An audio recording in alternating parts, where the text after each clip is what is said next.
Happy U.S. Open week to all those who observe. It is the toughest test in golf, the Open National Championship of Golf in the United States of America. Third major of the year going down at the Country Club in Brookline, Massachusetts. This is history on the show, by the way. First time we've ever had golf B-roll on the sweat. We shall celebrate over the next 55 minutes. Here's a great way for you guys and gals to celebrate. It's a Millie Maker for the U.S. Open on DraftKings in the lobby right now. $15. All you need to do is build a golf lineup that scores more points than all the other lineups, and you'll win $1 million. Plus a ticket to the Tournament of Champions semifinals, which another $1 million is up for grabs if you win that. Good morning, everybody. I am Emerson Lazio. You are watching The Sweat presented by DraftKings. So we're going to talk U.S. Open odds. We're going to talk DFS strategy for the third major of the year coming up, MLB picks. We got some NFL drama, mama, to discuss as well with a couple of our analysts. But tonight, Game 5, NBA Finals. Series tied at 2 games apiece. The stakes could not be much higher, so let's talk about it right now with one of our analysts, Mr. Matty Meiselman. Good morning, dude. How are you doing today? Oh, I don't know. The Celtics lost on Friday, and I've basically just been in a state of dread for like 3 days. I know. I can see that in your face. You don't look very thrilled to be here, but I'm happy you're here because we have questions. Let's start over in DFS here, dude. Are you going to pay up for Curry? Or are you going to pay up for maybe Tatum in your captain spot? Like, what's your strategy in fantasy? Yeah, I'm going to go with Tatum. Honestly, I don't really feel like this is a series where there's been a lot of value for DFS in terms of like finding players that or strategies even that other people aren't using, because I think the pricing has just been good. Like, I think our team that sets the prices has been pretty much on top of things the whole round. So like, I don't think anything's crazy. Like, obviously people are going to play Tatum and Curry. I think all the cheaper guys are priced pretty much appropriately too. So the reason I'm picking Tatum here is just that Curry's coming off this huge game. And in terms of ownership, I do think more people are going to go with Steph. Clearly he was unbelievable in game 4. Tatum had a pretty good game too. He put up 11 rebounds. He had a good fantasy game, but I think more people play Steph. And I think ultimately Tatum does enough contributing in other categories that Curry doesn't, where he should be the guy that's the most expensive and the most popular captain. And I'm not sure if he is that for tonight. So it's a slight lean Tatum over Curry, but I think you can really make a strong case for either of them. Yeah, Curry 17-1, Tatum 16-5. What about a value play here, dude? Like, is there someone who you think could actually step up who may have not been able to step up so far in this series? Hey, there's a Draymond Green guy whose mom is calling him out because he's been so terrible through 4 games. Yeah, I do think people are going to play Draymond, so I'm going to stay away from that for now. He's underpriced, but I think he might be too popular for like a real value play in GPP. I'm going to go with Otto Porter Jr., who actually started last game and then only wound up playing 15 minutes. I think that people are going to be scared off of him now, just not having had a good game. Maybe the foot's bothering him, but to me, this is someone who probably starts again, or at the very least is still an integral part of the rotation. And I think a lot of people wound up playing him last game because there was the late Warriors lineup where he ended up starting over Kevon Looney for the first time in the finals. And that was very exciting to finally have a value play who was supposed to play a lot of minutes at a low price. And then he burned a lot of people. So I think people who played the game 4 slate that are now playing the game 5 slate are going to be pretty scared of Otto Porter. And for that reason, like if he does get some extended run, maybe Draymond gets in foul trouble, maybe Looney, maybe the Warriors are down where they need to go with a smaller lineup. There are a lot of ways where Porter gets increased minutes. So I think at reduced ownership due to last game, he's a pretty strong value play. Okay, how about a fade? I've seen Marcus Smart mentioned in a few places as well because, you know, the change in location could be one that impacts him maybe a little more than a few other guys. Marcus Smart's price is less appealing than some of these other guys, so for that reason too, I kind of get it. But I think I want to fade Draymond Green here. Like, I really do, because I think he winds up being right up there in terms of most popular players on the slate. He's $6,600, and like everyone else who is a starting player, with the exception of maybe Porter, is more expensive. And Draymond, like, it's weird because he hasn't been good, but I still think when it comes down to it, people will try to use that cheaper price tag to be able to afford some of these expensive players, like there's just not a lot of places in this game to get savings. So I think a lot of people are going to play Draymond. And as we've seen, there are always ways that a Draymond game can go wrong, whether it's foul trouble or him just not scoring. So I think I want to stay away from that and prioritize some other guys in the cheaper price range.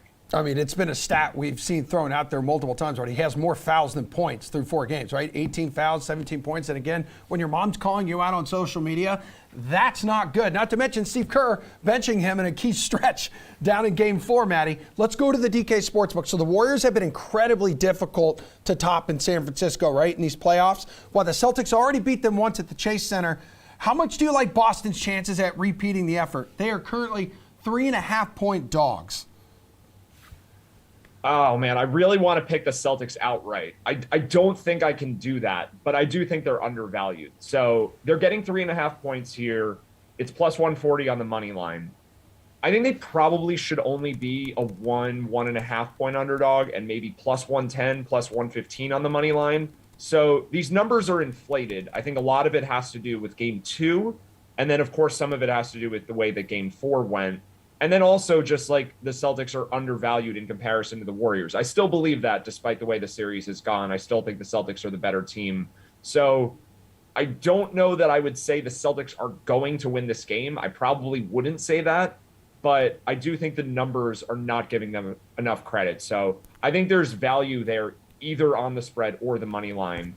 I hope they win, of course, but I do think that they are a decent bet tonight. The numbers just seem a little bit too high. Just one other thing, though, I do think the line will end up reaching 4 at some point in the day. So if you do like the Celtics, it's probably worth waiting a bit to see that number get up from 3.5 to 4. I mean, Maddie, it's been a counter-punching postseason here, too, because both these two teams are combined 12-1 against the spread off a loss in the playoffs. So these two teams, as we've talked about all series long, are so good after they suffer a defeat. They have been. Like, I know that those trends exist, and I still don't really buy them being important. The main reason is both of these teams are really good, and they're good against the spread in all scenarios. Yeah. Really. Like, they win most of their games, both the Celtics and the Warriors, throughout the season. They are good off a loss. They're also good off wins. I mean, they've been better off losses, which I guess is kind of strange. But, yeah, like, we should expect both of these teams to be good in every situation. So I kind of just refuse to buy too much into it. But I do feel like it matters a small amount. Like, the Celtics are going to respond. It's just I'm not putting that much weight into it, if that makes sense. Yeah, another cross-country trip, too, for a 4th road game in the past 6 outings. Like, that could also amplify maybe a little bit of fatigue there for Boston. Let's go to the total here, Maddie. As of right now, it's chilling at 211, which, if it holds, would be the lowest over-under of the finals. So which way are you leaning right now? I think I'm leaning over just because the number is getting deflated. Although really, like, I think it makes sense. We've actually talked about this over the course of the series that as a playoff series progresses, you should start to see lower and lower totals because these teams become more familiar with how the other's offense works.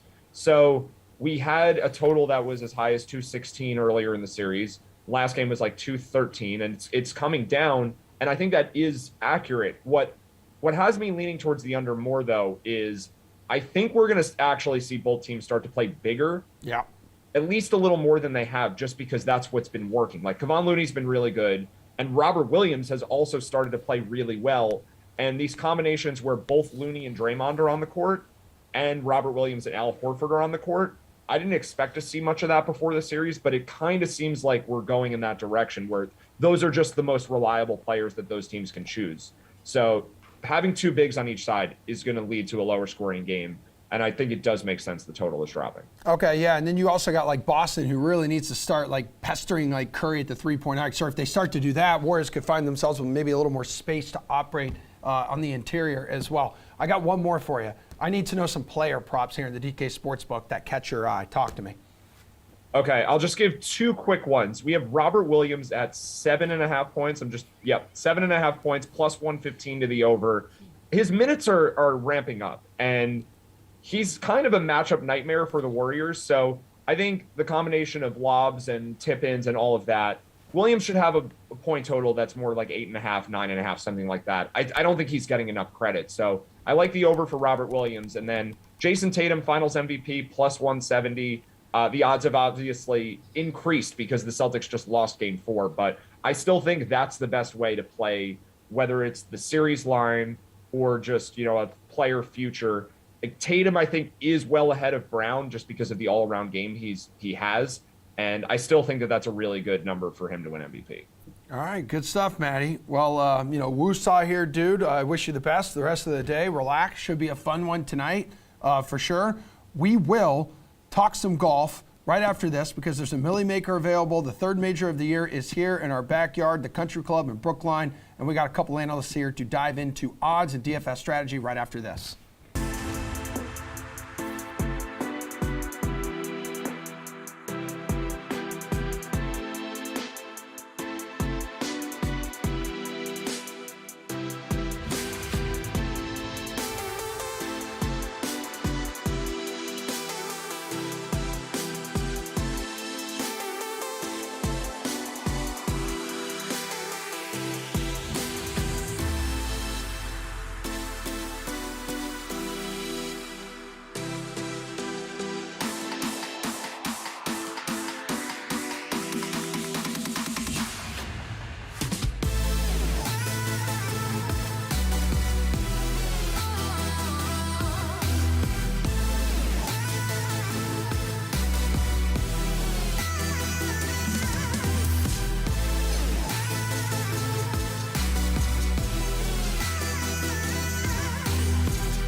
Hey, shout out to Rory McIlroy winning his second straight RBC Canadian Open on Sunday back in Jeff Ulrich's homeland, giving the PGA Tour a strong response to the start of the Saudi-funded Live Golf Invitational. So he closed with an 8 under 62.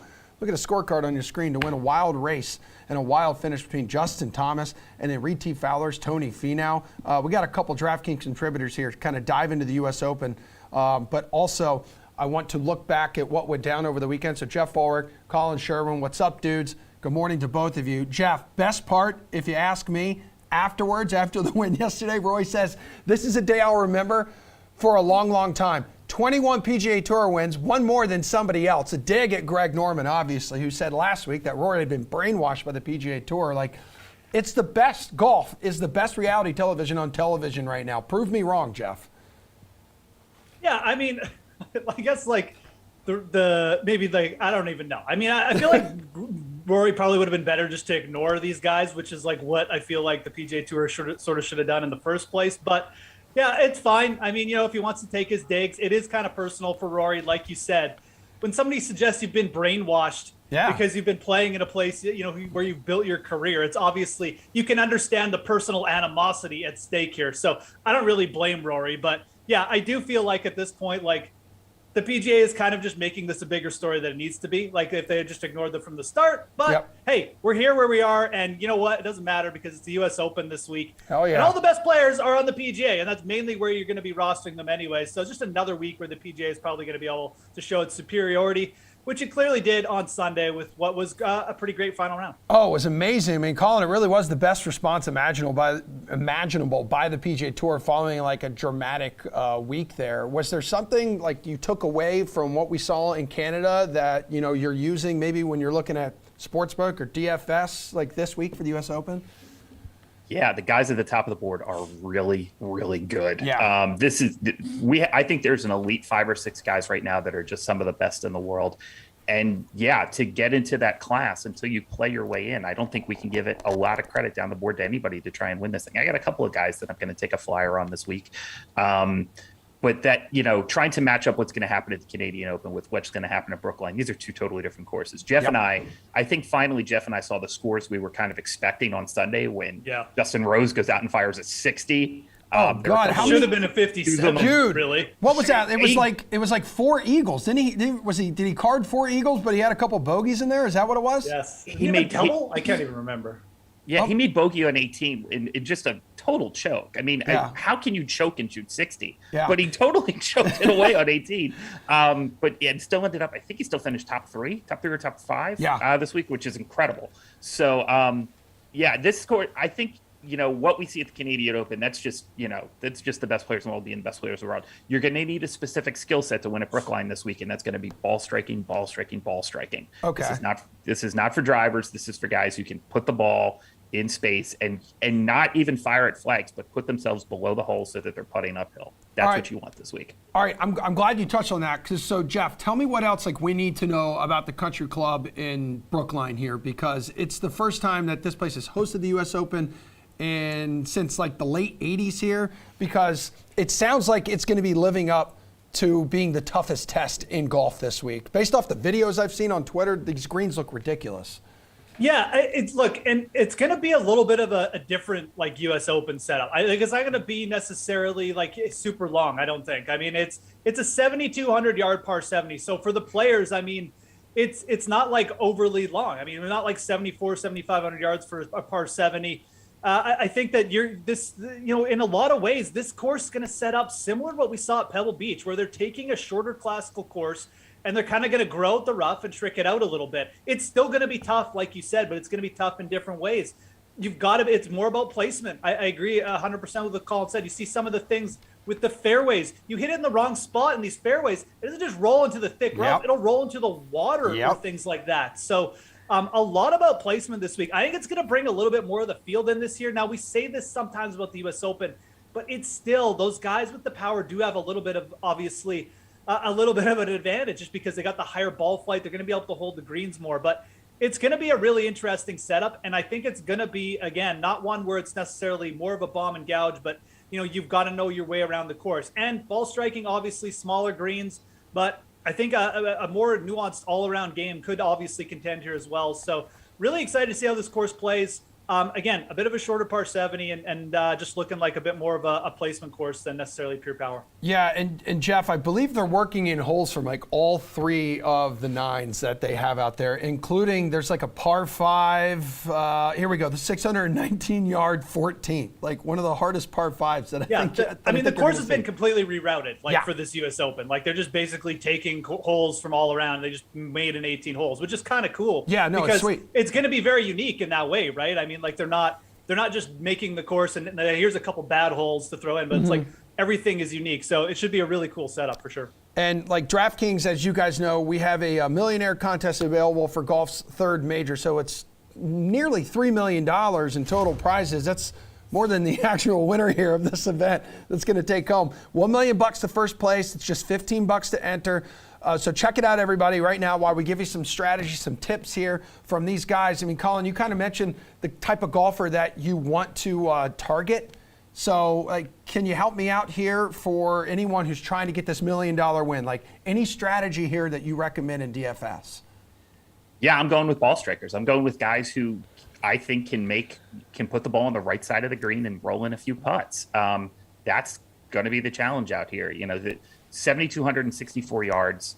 These par 5s do play long, but they're going to be legitimate par 5s. There's not going to be a lot of opportunities for guys who just hit it 350, 360 to steal a stroke back here and there. The DeChambeau would be my least play of the week, but my guys that I'm going to go on are the guys who can spin it and stop it on a green, and that's going to be Will Zalatoris and Shane Lowry. I think those are the kind of guys who can get the ball into the right spots and play the course the way it's designed to be played. They won't make mistakes. They won't get themselves in trouble. Now with Zalatoris, you got to worry about the putter.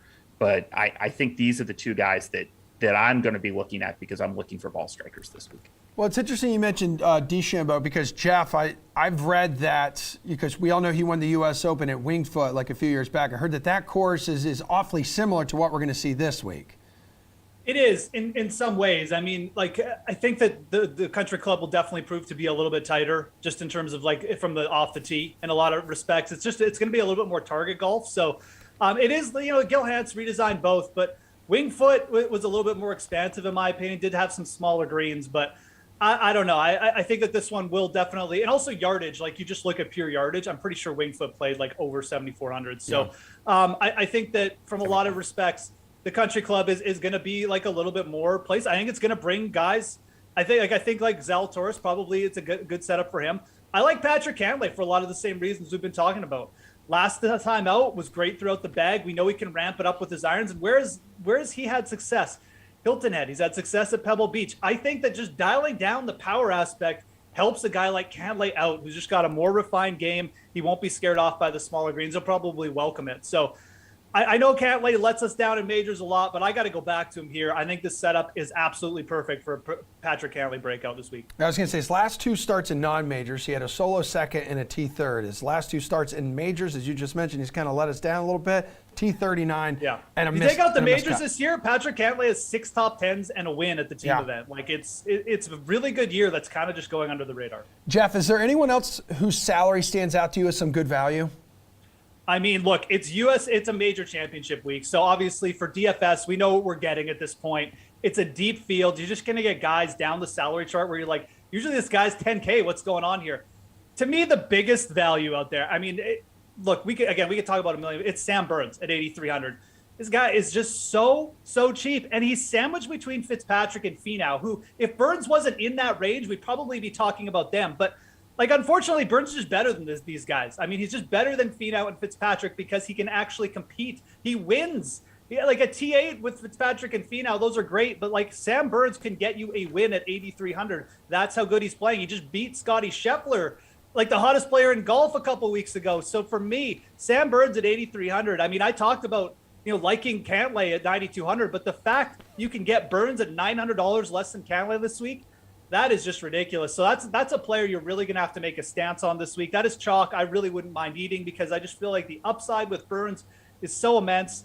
He, to me, is the biggest value this week on the board. Yeah, it seems like the next step in his career would be to win a major. Although T59 and strokes gained off the tee, a slight concern there. It's the biggest concern with him, absolutely. Yeah. If his driver gets wild, he could. I mean, look, we only get the top 60 in ties making cuts. So it is a small concern, but. Okay, so Colin, talk to me here. Whose salary stands out to you as some good value? Yeah, I agree with both of those picks. I think that's really good. Finau, he just finished second yesterday at the Canadian Open. He's playing his best golf right now. When he puts it together, he's still the raw most talent on tour. Can he get you that win, though? I don't know. He's only got 2 wins in his PGA Tour career ever, and he's never won outright. He's had to go through a playoff every time. That's a bit of a challenge, but I think he's certainly playing well enough and his game does set up real well. Good ball striker, but his distance is part of his, where he struggles is on the green. And that's going to be really tough because these are going to be really tough greens to putt. They slope. Everything's back to front to back. And then you see a lot of like multi-level greens as well. Keeping Tony Finau out of 3 jacks is going to be what you're going to want to do this week. And let's go back to Mito Pereira. We haven't talked about him since he choked away a major. $7,800 for a guy who was on 18 and just needed to make par to win. And I can get that for $7,800. Yeah. That seems like some real value to me. I think he can play this course really well. He's got a complete game. So I think there's just value in a guy who I don't think ran hot. I think he's just a really good player. Yeah. And I think that's value down the board. I mean, I know Reti Fowler would approve of your Tony Finau pick. It's interesting, like before yesterday though, Colin, like my guess is he would have faded a bit from like the betting public's mind because he hasn't been like a presence on marquee leaderboards this year, almost a little bit of a sleeper, but maybe he's back to the forefront of more people's minds after It's yesterday. a real shame that he finished T2 for his chances this week because we probably could have got him at like plus 5,000. No, like real talk. Yeah. No, I totally agree with you guys there. And since we're talking like betting here, let's go over to the DK Sportsbook now because Rory is the solo favorite after his win in Canada, followed by JT. You got defending champ John Rahm. You got world number 1 in there, Scotty Scheffler. Which of the top tier golfers, Jeff, is worth an investment this week? Yeah, so I mean, if we're talking just the top 3 or 4 guys, let's say the top 4 guys, we'll throw Rahm in there too. I mean, I'd probably go back to JT. I think Scheffler has cooled off enough that like the iron play is good, but the rest of his game, and it's understandable. The dude won the Masters and he's won 5 times on the year, so that's okay. Scotty Scheffler gets a break from us. It really comes down to Rory or JT for me. I think it would be Thomas. Justin Thomas just looks like a guy on a mission right now. I know he just won the PGA Championship too, but I mean, like there hasn't been any major championship hangover here. He's playing. He's obviously very focused. He wants to put up a win just as bad as Rory to stick it to these guys over in the Live Tour too. So I think Justin Thomas, again, sometimes gets overlooked as just a good U.S. Open player, but I think this kind of course sets up well for him. You know, maybe he can club down a little bit more off the tee, and he doesn't have to get so wild with it. I think JT at plus 1,200 is where I would go with my money if I was going to the top. You don't necessarily have to start there, but like if one of these four guys wins, would we really be shocked? No. So Thomas would get the vote for me. All right, top of the board here, Colin. Who is your guy? 100% agree. For me, it's McIlroy and Thomas, and then the field. Yeah. You know, I think we saw that yesterday. These guys just out there on a Sunday battling with each other under pressure and playing elite golf. Scheffler just hasn't shown that same game that he did before he got to Augusta. Clearly it's there, and I think he'll be back, you know, as a guy who wins multiple majors in the future. This is not a permanent thing, but you can only sustain that level of excellence for so long before it's just mentally and physically draining. I think that's just sort of where he is right now. Jon Rahm is just, first of all, this course doesn't set up great for him anyway, and he hasn't really been playing his best right now. So I'm going to go with Rory and JT. That Rory price, man, that win yesterday, you could have gotten Rory at a little better price before he picked up that W yesterday. And that's going to sting a little because I think I would have been on Rory in the 1,100 range, a little bit more than 1,000. So, yeah, Rory plus 1,000, JT plus 1,200 too. And like, I still can't believe JT was 8 shots back with 10 holes to play at Southern Hills, but he wouldn't know it at the time because he said he wasn't looking at the leaderboard at all. So, Colin, then I guess if I ask you now, and I know it's Monday and things can change and all that kind of jazz, your early pick to win, it sounds like it's going to be either JT or Rory? Yeah, if I got to go with one guy, I'm going to go with Rory. I think he's the best player in the world. I think he has all the shots, all the game. You saw that yesterday. You know, he could scramble. He made putts. He didn't miss greens. When he did miss it with his driver, he found a way to recover. He's the total package. He's the best player in the world. And so, you know, on a course like this that is looking to, quote, identify the best player in the world, I think it's Rory McIlroy. So I'm going to go with him. Couple of guys down the board, you know, like I said, I like Lowry. I like Lowry at 35-1. I like Zalatoris at 30-1. I'll take a little tickle there. But yeah, gun to my head, give me the Northern Irishman. Yeah, and he's emerged as the face of the PGA Tour right now in these hectic times, spending as much time talking about politics as he is as golf right now. He did more yesterday for the PGA Tour than Jay Monahan did in a half-hour interview during the show. Rory did more in 10 seconds than the commissioner did in 30 minutes. It was amazing job. Yeah, no, it was a strong performance, like post-win by Rory for sure. Jeff, who right now on Monday morning we're talking? Who do you like to win this week? Yeah, I mean, I know the PGA Tour has that like social media bonus, but they should just give it all to Rory McIlroy right now because that, like Colin said, that was like they should run that on repeat. I'm gonna go off the board. I like Thomas and Rory. Obviously, like those are the top two guys. But I am gonna say Patrick Cantley. We have seen Patrick Cantley beat these guys before. We have seen him like shove off Rahm and JT down the stretch, and it wasn't that long ago. I think Cantley can break through an event like this. And again, if you're not gonna pick one of the top 3 players on the board, I think you go down. I think Cantley is just the guy for me. So I like the setup. I like the player. I know he's let us down, but I got to go back to him one more time in a major and just see if we can hit it. So Cantley for me, he's sitting up plus 2,000 right now. You may even get a better number on him later in the week, but that's going to be my pick. Yeah, he would absolutely want to kind of wash away that 11-over miscut performance at Southern Hills. Okay, guys, that was great. I appreciate you helping us out. And I don't know if you two are going to be in the Boston area. For anyone that is going to be, just a heads up. If you're in the Boston area this week, you need to join DraftKings and Adidas Golf as we reveal the all-new Code Chaos 22 golf shoes and kick off the biggest golf tournament of the summer in style this Wednesday from 6:30 to 10 o'clock at Lincoln Tavern and Restaurant in South Boston. I will be there holding it down to my Stan Smiths along with Reed T. Fowler. It's going to be a tremendous time. Special guests. And speaking of special guests, we have 2 of them coming up talking baseball on the other side of this break.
All right, so we've touched on Game 5 of the NBA Finals, which arrives tonight. We just did that U.S. Open golf thing. There's also 10 games on the main Major League Baseball slate tonight. We got two guys here to talk about RotoWire's Eric Halterman.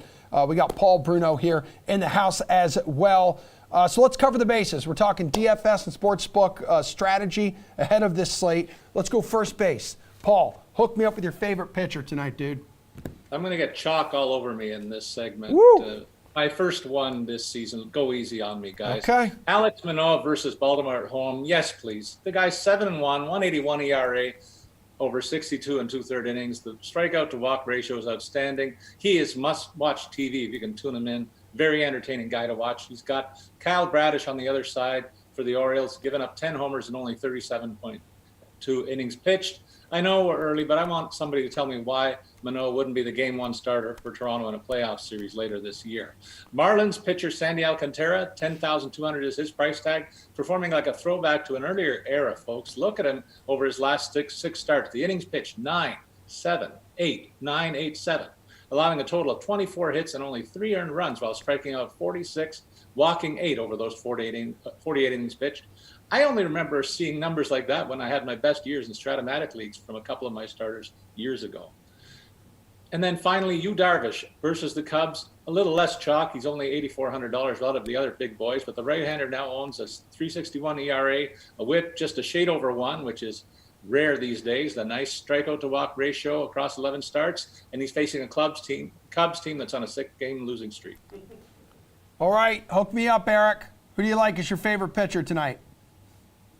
Yeah, well, first thing, I think I'd still go Kevin Gausman in Game 1, but I don't know if we have time for a full Blue Jays rotation breakdown here. Alec Manoa was one of my top guys, but I figured he'd probably be one of our Canadian friends' top guys here as well. So I'm going to talk about my other top choice, which is Alex Wood at 8,300 against a pretty unimpressive Royals team that ranks 23rd by Team WRC+. Game will take place in pitcher-friendly Oracle Park. Wood's 4.23 ERA doesn't look all that good, but if you look under the hood, it's totally fine. I don't really see any issues here. Pretty much all the ERA estimators have him about a run better than that. And he's allowed just 3 runs across his last 2 starts, so it seems like his luck is starting to turn around. His strikeout rate is down from last year, although last year was more of an outlier. Still roughly average at 23.3%. When you combine that with a 6.4% walk rate, which is quite strong, and a 49.1% ground ball rate, which is solidly above average, this is just a very solid all-around pitcher in a good park and a good matchup for a pretty affordable price. So I like him probably alongside Manoa here. All right, easy. Second base now. Give me your favorite hitter. Yeah, let's just go with Juan Soto. He's at 5,100. He's hitting 230 this year, and I think there's definitely been some people worried. I've had people in the comments of some of my articles saying, what's up with Juan Soto? Nothing, I think. His BABIP in his career had never been below 312. It's often in like the 330s. This year it's 228, but nothing seems to be different, really, notably in his batted ball profile. That would explain a 100-point drop there. His strikeout rate, okay, it's up a tick from last year, but it's still just 15.3%. It's not like 1 percentage point. It makes a big difference there. It's still well below his absurd 18.2% walk rate. His barrel rate, okay, that's down as well, but it's down 0.5 percentage point from last year, and it's still very strong at 12.8%. His expected batting average of 281 says he's getting about 50 points worth of bad luck this year. His expected slugging is about 120 points above his actual slugging. So I'm expecting Juan Soto to be Juan Soto the rest of the way. I'm not worried at all. I'm perfectly happy paying the premium price for him here against Ian Anderson, who's been pretty mediocre, despite coming onto the scene with a lot of excitement a couple years ago. 4.53 ERA this year looks pretty deserved. Strikeout rate under 20%, walk rate above 10%. It's just not a very intimidating opponent for a guy like Soto. Yo, Paul, how much money are you going to be spending here on your favorite hitter? Well, I got a couple of guys in mind, but I begin with Byron Buxton. I don't know how you even contemplate a lineup after the week this guy had. For $4,900, you get a guy who went 7 for 21, leading the majors with 5 homers and an OPS of 1.5. He's got to be in there for sure. I also like Jose Altuve, another high-end bat that will attract big-time ownership today, but you don't want to miss out. He's facing a lefty in Taylor Hearn. I think the Astros go to town here, and Altuve will be in the middle of all of that. All right, dudes. Let's go to the hot corner, third base. Favorite value. Who do you got, Eric? Yeah, I'm going to go actually back to the mound here. Talk about Zach Thompson, the cheapest starter on the slate. This is Zach Thompson of the Cardinals, not Zach Thompson of the Pirates. We could have gotten a all Zach Thompson battle, but unfortunately it's not in the cards here. Thompson, not a huge prospect, although he was a first-round pick in 2019. A 4.67 ERA for AAA Memphis this year, but that came with a 30.1% strikeout rate, which should give him a decent amount of fantasy upside. He made his major league debut in early June in relief, allowed just 1 earned run in 4 innings. He's not somebody who necessarily projects stardom, but you don't have to be close to a star to be justifying a $4,300 price at pitcher. If you go with Thompson next to, say, a guy like Manoa or Wood, you're saving about $500 per hitter compared to an average pitcher. So I absolutely would take the extra $500 on all my hitters alongside a pitcher who I think is going to be competent, especially because he gets to face the Pirates, a team that's in the bottom 3 in Team WRC Plus this season. All right, what position are you looking at here for a favorite value play, Paul? I like the Pirates outfielder Brian Reynolds for $3,900. He's in play for me, coming off a 16 for 39 week. You know my history. I like the hot bat and riding a guy who's hitting for power as well. 3 homers and 7 ribbies in that mix. In the same game, I'll go to the other dugout and say Tyler O'Neill's worth a look, priced at $3,300. You get a guy with 3 multi-hit efforts in his last 6 starts. I like that too. But finally, Jurison Profar might be the most interesting one for me. On a tear for the Padres with 14 hits in his last 40 at-bats. Gets the favorable matchup on the friendly confines of Wrigley tonight, costing $3,700. Take us home, Eric. Favorite run line or money line bet on the DK Sportsbook? Which game are you looking at?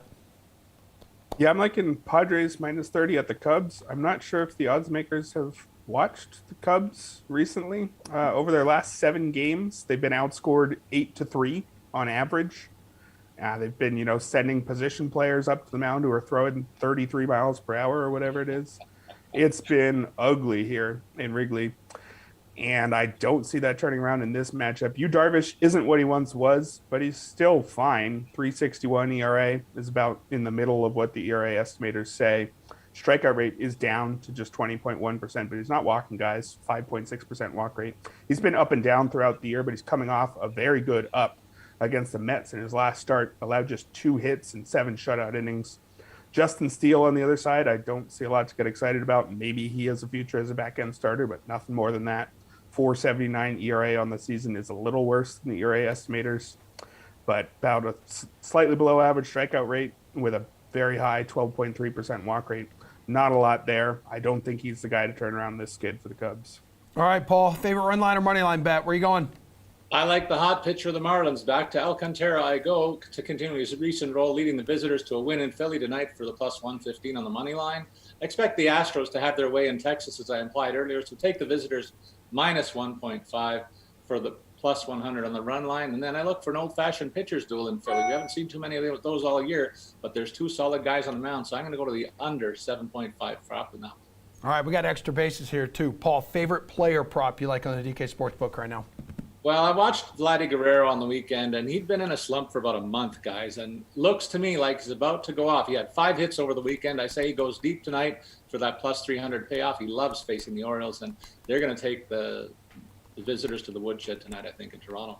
Ronald Acuna has 5 multi-hit gains in his last 10 starts. The superstar has capitalized of late, and I like the hot power hitter who's also putting the ball in play safely, so I look for him to go deep in Washington. I got Washington for the plus 220. And then an easy one on the pitcher side, Alec Manoa to strike out more than 5.5 in the minus 1.145 prop bet. All right, where are you going here, Eric? Yeah, there's something interesting going on in the Marlins-Phillies odds here. That's a game that Paul touched on briefly. The Phillies are favored. Looks like it's now minus 130 versus plus 110. Yet Sandi Alcantara is considered more likely to get a win than Aaron Nola. Alcantara is plus 150 for a win. Nola is plus 165. So I'd say if you are looking at the Phillies here, consider just betting on Nola to get a win instead. Obviously, you won't win if the bullpen gets that win. But I just can't see the Phillies winning if Nola doesn't have a good day against a pitcher of Alcantara's caliber. I think for the Phillies to win this one, it's going to have to be because Nola outpitches Alcantara, which I think he absolutely could do. I think they're both excellent pitchers. I would probably slightly prefer Nola there. So I'm taking Nola for plus 165 to get a win if I'm looking to bet the Phillies tonight. Yeah, Phillies losing the Diamondbacks yesterday, which ended their 9-game win streak. Gentlemen, your job here is done. Everybody watching, stick around. We have one more block to go. We have one more break to go. We got Jeff, we got Pierce here to dive into a little bit of NFL headlines that are cooking right now.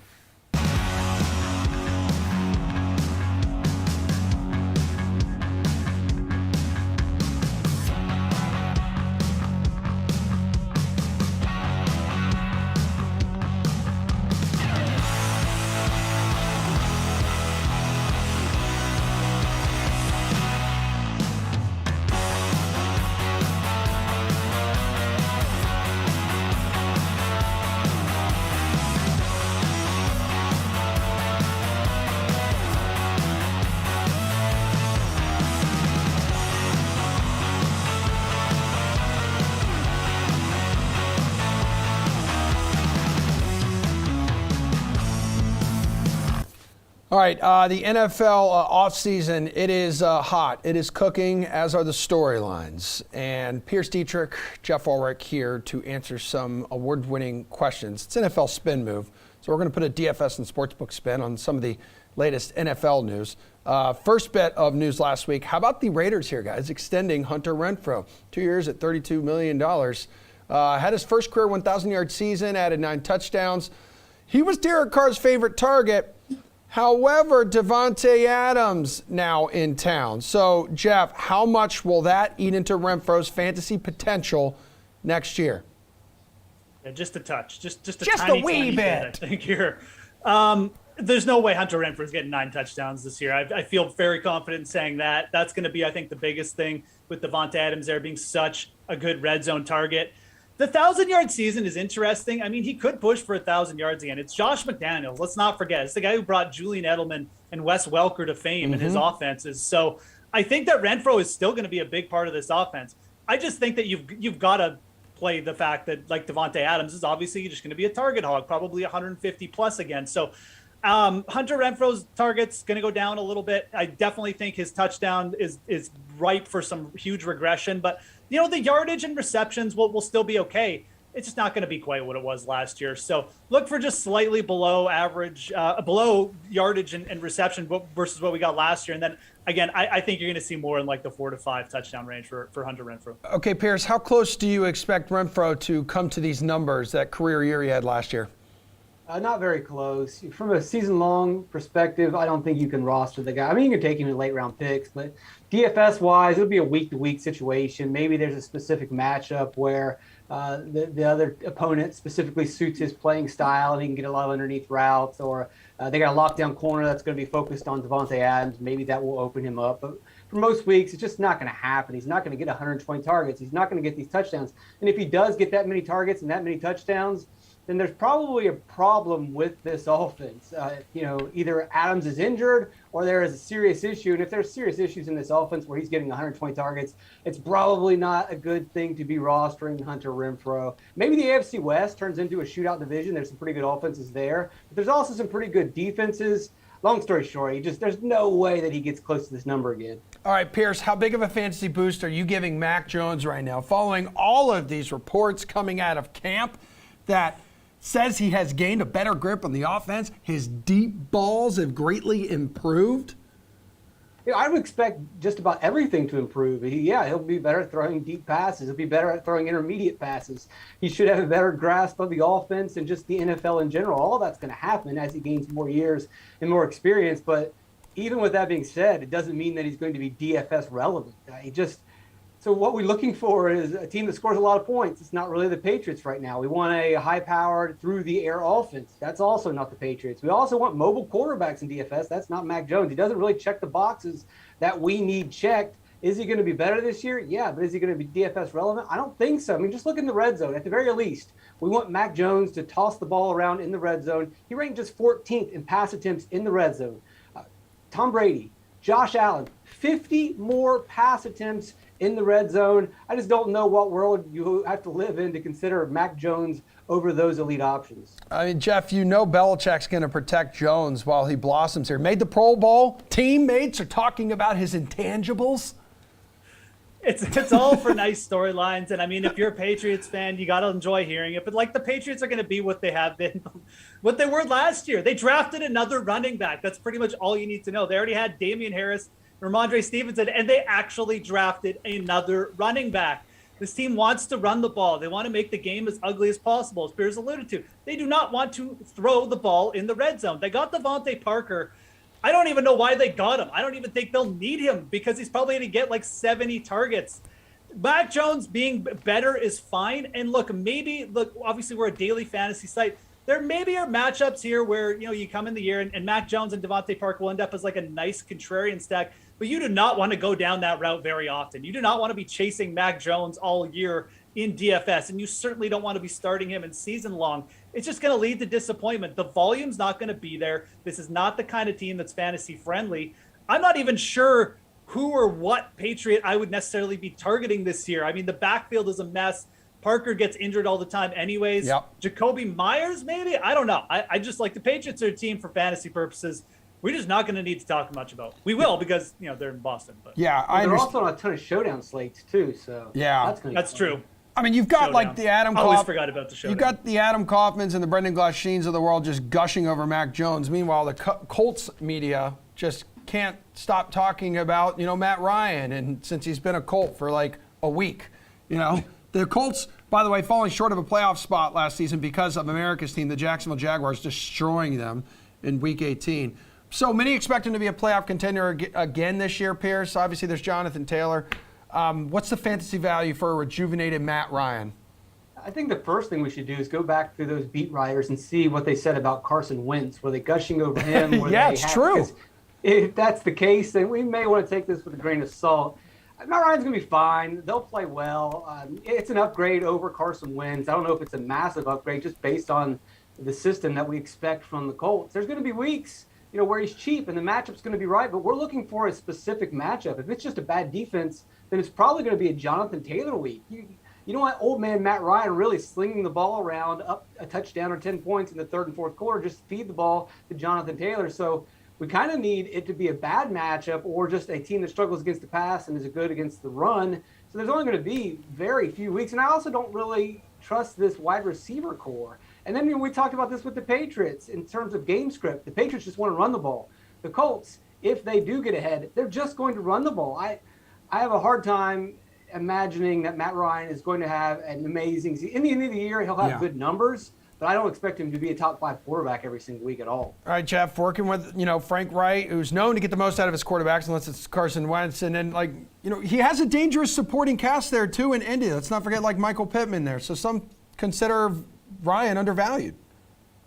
Look, I mean, at this point in the year, every quarterback, Geno Smith is in the running for MVP conversation if we're listening to the beat writers right now. So, I mean, I maybe go out and bet Geno Smith. Don't actually do that. But, I mean, take everything with a grain of salt. I do think that, Matt Ryan is going to have, if we're comparing him to the last example, Mac Jones, I actually think Matt Ryan is a little bit more interesting for the simple fact, look at what Carson Wentz did behind it, this O-line last year. I mean, he actually was okay. I mean, he threw 27 touchdowns. His interception rate went down. Matt Ryan in a clean pocket in his career has been good. And I love Michael Pittman as a player and just as a receiver. So I think that combo is going to be very good and potentially one you can target in DFS. But it's a lot of the same story. Do you want to be is this the combo that you want to live and die with every year? No. The Colts are a good team. They're a run-first team, and they also have a pretty good defense.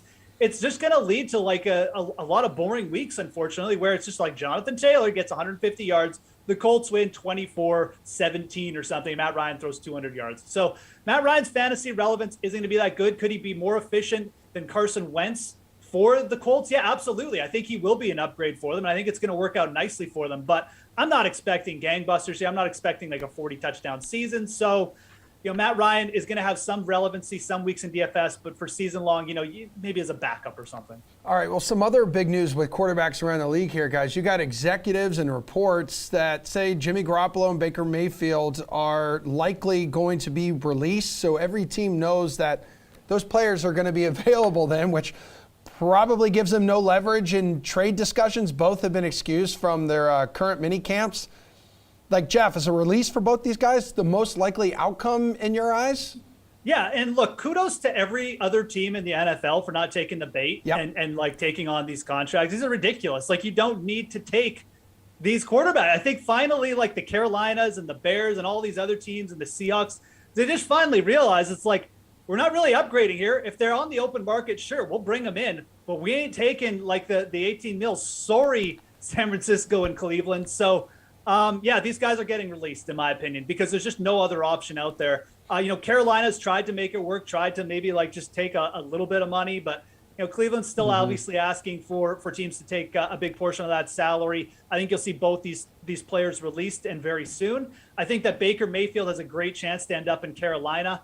Again, Matt Rule, his job is just under fire. Yep. He's tied himself to Sam Darnold. He needs another person in there. Pete Carroll, the Seahawks have been linked to these guys too, but I don't know, man. Like, Pete Carroll just doesn't have that same job security issue, it seems like. And he just seems fine rolling with whoever he wants. So I think that Carolina is very likely to pick up one of these two guys. I think Baker being the more likely. I'm not sure about Garoppolo. Garoppolo with the injury issues could be like a longer term thing, but I think Baker gets scooped up quickly, and I think Carolina is a very likely destination. Man, could you imagine, Pierce, like Garoppolo being released and then maybe Seattle like scooping him up? Ooh. Yeah, well, the interesting thing is, like, you're going to have a guy in Subway commercials who doesn't even have a job. That's kind of interesting, right? I don't even know if most people know who Jimmy Garoppolo is in those Subway commercials. They've got to go out of the way and say, Jimmy Garoppolo, he's a quarterback or something in those commercials so people know. People are definitely not going to know who he is soon because I don't see him going anywhere. If you release him, we talked about Seattle being a possible destination for these released quarterbacks, which I predicted months ago that they weren't going to trade, that Pete Carroll was going to win this staring match, and the Browns and San Francisco were ultimately going to have to just drop these guys. And so now he has the choice between two solid quarterbacks, but why take Jimmy Garoppolo? I mean, he struggles to throw those outside passes, struggles to throw deep balls, and that's what you want with DK Metcalf. That's what you want with Tyler Lockett. So Jimmy Garoppolo really doesn't fit that system. He's also not very mobile. I think the easiest transition from Russell Wilson at his prime to another quarterback similar, if not Geno Smith, is going to be Baker Mayfield, who is slightly still mobile, I think. He's a young quarterback. And it depends on what the shoulder situation is. Is he fully recovered from his injuries? If so, then he could probably still throw the deep ball, and he would be a suitable target there. Another, wrench we can throw in here is, why would the Browns drop him now? They've got a bunch of other issues going on that it doesn't make any sense. They're not going to save any money. The only thing they're going to do is do someone a favor by releasing him now and allowing him to go work out with another team. What if that happens to be a division rival? Like, there's just no point now for the 49ers or Cleveland to release them at the moment. I would wait and just let them sweat it out as long as possible. All right, guys, I have one more for you. We have a bonus question. So DraftKings Sportsbook, as you know, has lines up for all the regular season games in the NFL. I'm not asking you right now to pick any specific games, but overall, Jeff, this is for you too. What advantages could you gain by betting on a Week 15 game in June?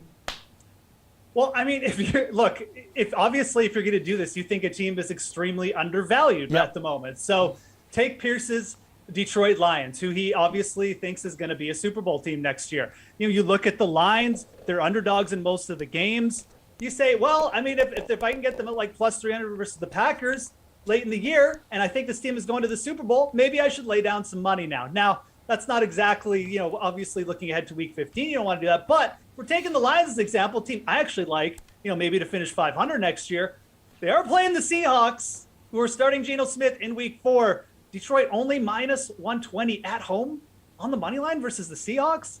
That actually feels like maybe a good investment to make early on. So those are the kind of lines you want to look at, teams that you think are undervalued in the market right now. And by the time we get to these games in Week 4, Week 5, the lines have moved to where they're way shorter in the odds, but it's not necessarily a route you have to go down. You can still bet futures like division odds and conference championships and things like that. So, Pierce, less than a minute to go, so not a whole lot of time to talk about a Detroit-Jacksonville Super Bowl. There isn't an advantage. Anything that you think 6 months down the road, the sportsbook probably knows that already. And Jeff's point at the end there was what you need to know. Like, hey, there's other bets out there. There's bets for actually today and for tomorrow where you can bet your money and win money today or tomorrow and not have it tied up for 6 months. So bet some baseball or some hockey or some NBA or NASCAR F1. And then 6 months from now, make the NFL bet. Yeah. Week 4, Lions are going to be minus 150, and Pierce is going to be sad that he didn't bet them. Minus 120, which I said to do today. So there you go. Our two US Open bets. NASCAR Yeah, experts. that's- Two NASCAR experts pushing people to, place a couple friendly bets on NASCAR. Okay, I look Louis forward to Oosthuizen, right? What's his odds? Listen, we'll talk later. We got to go. All right, we're out of time. You two were fantastic as always. Everyone watching us, we love you. We mean it. We're back here in studio, 11 o'clock Eastern time tomorrow morning.